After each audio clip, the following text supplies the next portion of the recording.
Hello friends, I am Aditya and you are watching German class.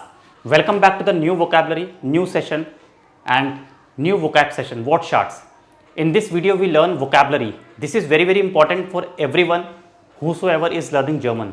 German सीखने के लिए vocabulary बहुत important है. हर वीडियो में आपको यही बात बोलता हूँ, अपनी vocab इंप्रूव करो और vocab जितनी अच्छी होगी उतना ही अच्छा आप बोल पाओगे और लिख पाओगे. डेफिनेटली ये फैक्ट है और this is very important point about learning the language.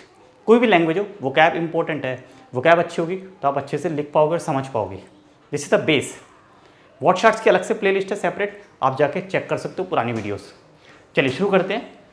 टाइलनेमन plus आन. टाइलनेमन क्या होता है? पार्टिसिपेट. पार्टिसिपेट, आप किसी चीज़ में पार्टिसिपेट करते हो. और आन क्या है? मतलब किस में आप पार्टिसिपेट कर रहे हो. जैसे आप बोलते हो कि इस नेम आम को स्टाइल, तो आन जो है डाटिव है, तो मतलब आन के बाद डाटिव आएगा. जैसे कि और सेपरेबल वर्ब है टाइलनेमन, तो इस नेम आई पार्टिसिपेट. किस चीज़ में कर रहे हो? यहाँ पे लिखोगे टाइल. ठीक है. इस नेम जैसे मैंने लिखा आम फेस्ट, मैं फेस्ट में पार्टिसिपेट कर रहा हूँ. ठीक है. ठीक है. आन डेयर वाल, इलेक्शन में पार्टिसिपेट कर रहे हो आप. वाल तो डाटिव है, डी का डेयर हो जाता है, ये तो आपको पता है. ठीक है. और डेयर होगा और दास होगा तो वो डैम बन जाता है ना, ये आपको पता ही है. ठीक है. तो पार्टिसिपेट. टाइलनेमन प्लस आन, ये बहुत इंपॉर्टेंट वर्ब है. ये होता है fix verb, verb plus fix preposition. टाइलनेमन प्लस आन डाटिव. ओके. और अगर आप मोडाल वर्ब यूज़ करोगे तो आपको सेपरेट नहीं करना पड़ेगा. जैसे कि फिर क्या हो, वोरान. देखो वोरान न्यूस्टन जी टाइलनेमन. अगर आप क्वेश्चन बना रहे हो कि आप किस चीज़ में पार्टिसिपेट करना चाहते हो, आप सपोज किसी से पूछ रहे हो कि आप किस में पार्टिसिपेट कर रहे हो, तो वोरान नेमन जी टाइल. किस चीज़ में? क्योंकि यहाँ पे फिक्स वर्ब के साथ क्या होता है, अगर ऑब्जेक्ट है तो वो प्लस आन, अगर पर्सन है तो प्रेपोजिशन प्लस वेन और वेन. ये मैंने सेपरेट टॉपिक पढ़ाया हुआ है फिक्स प्रेपोजिशन का. आप मेरे चैनल पे जाके क्लिक करना, फेस्टिव प्रेपोजिशन, फिक्स प्रेपोजिशन, आपको ये टॉपिक समझ आ जाएगा. ठीक है. तो ये इसका क्वेश्चन बनेगा. नेक्स्ट है टोडस ओवरजाकर. ये दो वर्ड है, टोडस और ओवरजाकर. टोड होता है डेथ, ओवरजाकर होता है रीज़न. मतलब डेथ का रीज़न क्या है. जैसे अभी रिसेंट न्यूज़ है, सिडनी में शॉपिंग मॉल में, ठीक है, अटैक हुआ है और उसमें काफ़ी लोग इंजर्ड भी हुए, काफ़ी लोगों की जान चली गई. तो सिडनी में शॉपिंग सेंटर में, आइनकाउफ सेंट्रूम में, आइनकाउफ सेंट्रूम, ये आपने पढ़ा भी होगा. अभी 2-3 दिन पहले की न्यूज़ है, सिडनी में, ऑस्ट्रेलिया. तो टोटस ओवरजाकर. सो वहाँ पे रीज़न क्या डेथ का? टोटस ओवरजाकर. रीज़न क्या? अनग्रिफ. अनग्रिफ, अटैक. अटैक हुआ है, अनग्रिफ, अटैक हुआ है. ओके. बाय अनग्रिफ, बाय अनग्रिफ, during attack, during attack by अनग्रिफ. तो this is the reason. This is ओवरजाकर. ओवरजाकर ही बोलते हैं, ग्रुंड भी बोल सकते हैं. दास इज डेर ग्रुंड, दास इज टी ओवरजाकर. ओके. सो टोडस ओवरजाकर. डेथ का रीज़न क्या है? कॉज क्या है? अटैक, अनग्रिफ. कहाँ पे? इन काउफ, आइन काउफ सेंट्रूम इन सिडनी. ओके. एज गिफ्ट या एज गाब, देयर वॉज एज गाब ein Angriff in Sydney im Einkaufszentrum und viele Leute sind gestorben. Many people were killed. Many people were killed because attack हुआ है, लोगों को मारा गया है. ओके. नेचुरल डेथ नहीं है, अटैक हुआ है, अनग्रिफ. तो die Leute wurden getötet. और क्या लिखेंगे हम? Die Leute wurden getötet. ये पासिव है, लोग मारे गए हैं. People were killed, people were killed, लोगों को मारा गया. ये पैसिव वॉइस है, वो नेचुरल डेथ नहीं, उनको मारा गया. They were killed. सो वुडन गेटोटेड. पासिव जाट्स, पासिव जाट्स होता है. मैं आपको साथ साथ ग्रामर भी बता रहा हूँ. ठीक है. वोकैब भी कर रहे हैं, ग्रामेटिक भी कर रहे हैं. पासिव जाट्स है ये. तो पासिव जाट्स में क्या होता है? प्रेजेंट में होगा तो वेडन और पास्ट में होगा तो वुडन.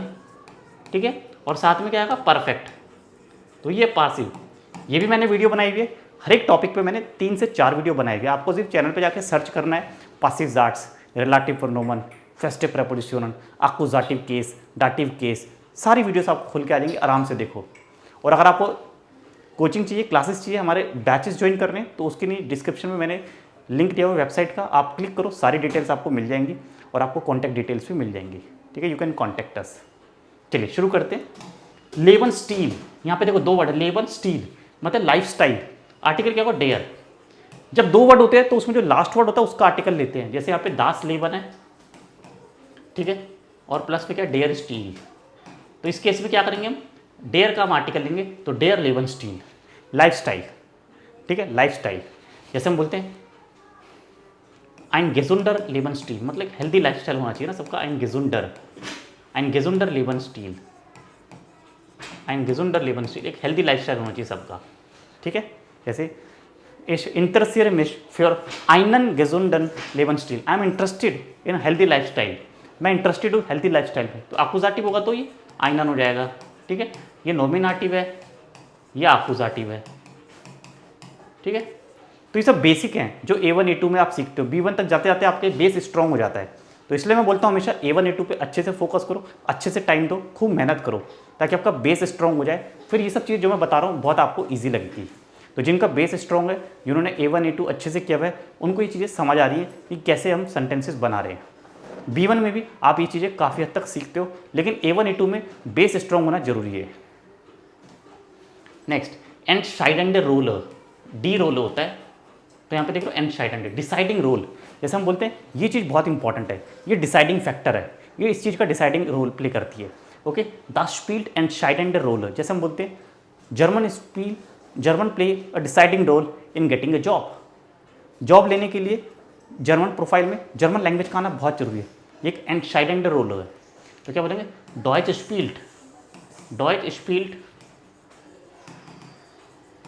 eine entscheidende Rolle,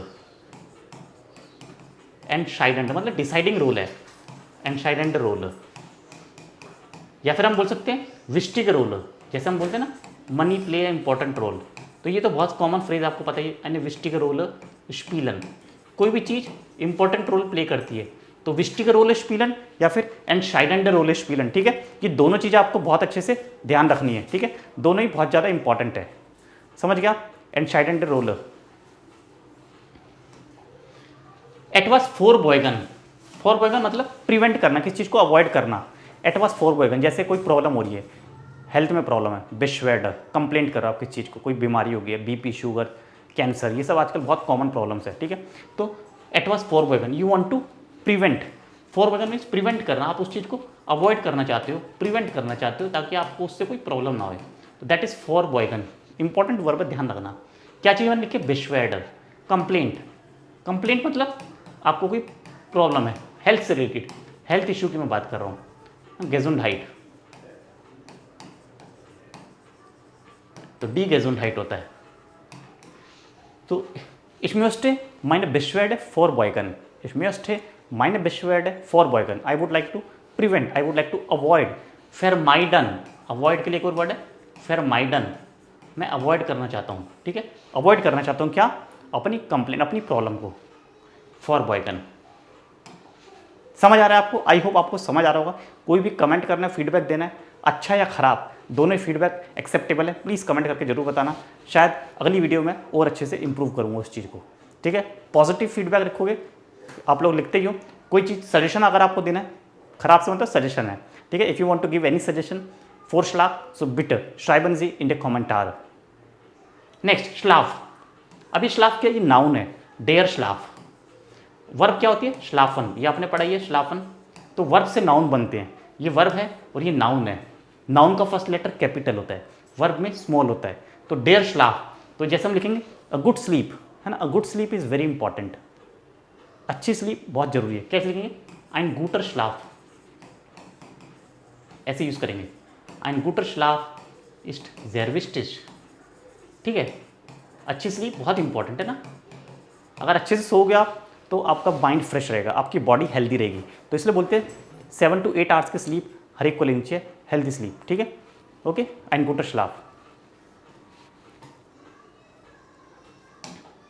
लीफर्न मतलब डिलीवरी करते हैं, डिलीवर। जैसे हम प्रोडक्ट लेते हैं कोई ऑनलाइन, तो उसको हमारी डिलीवरी होती है कितने, 2 डेज में, 3 डेज में। तो अब देखो, लीफर वर्ब है, नाउन क्या होगा, लीफरूम, डिलीवरी, और परफेक्ट क्या होगा इसका, गिलीफर्ट। जैसे आपको बताया जाता है कि आपको प्रोडक्ट डिलीवर कर दिया गया, your product has been delivered, ये भी पासिव है, प्रोडक्ट डिलीवर हो चुका है। एक्शन किसने किया है वो जरूरी नहीं है, बट प्रोडक्ट डिलीवर हो चुका है। हैंडलूम, पासिव में क्या होता है, हैंडलूम इज विस्टेज, हैंडलूम ईस्ट वेस्टिश। ये मैंने अपने B1 के रिकॉर्डेड कोर्स में बहुत अच्छे से बताई हुई है ग्रामर, तो वेबसाइट पे नीचे लिंक है। अगर आपको B1 की ग्रामर रिवाइज करनी है तो रिकॉर्डेड कोर्स है, काफ़ी कम प्राइस में आप उसको जाके परचेज कर सकते हो। आपको एक्सेस मिलेगा 3 मंथ्स तक का।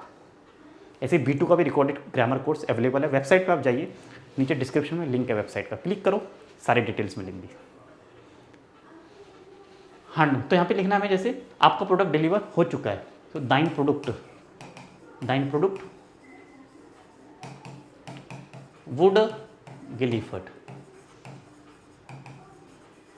ठीक है, ये पासिव है, प्रोडक्ट डिलीवर हो चुका है। तो यहाँ पे लीफर्न वर्ब था, इसको हम पढ़ रहे थे। लीफरूम मतलब डिलीवरी, ये नाउन है, डिलीवरूम।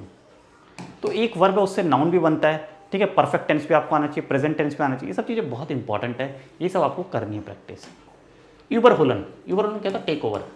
आइए हम पढ़ रहे थे एक न्यूज़ कि पेरिस में लोग आजकल साइकिलिंग चला रहे हैं, तो वहाँ पे कार को टेक ओवर कर लिया साइकिल ने, है ना। फाराड हाट दस आउटो यूबर होल्ट। देखो इसका परफेक्ट क्या बनेगा, यूबर होल्ट, टी लगा देना बस आपको।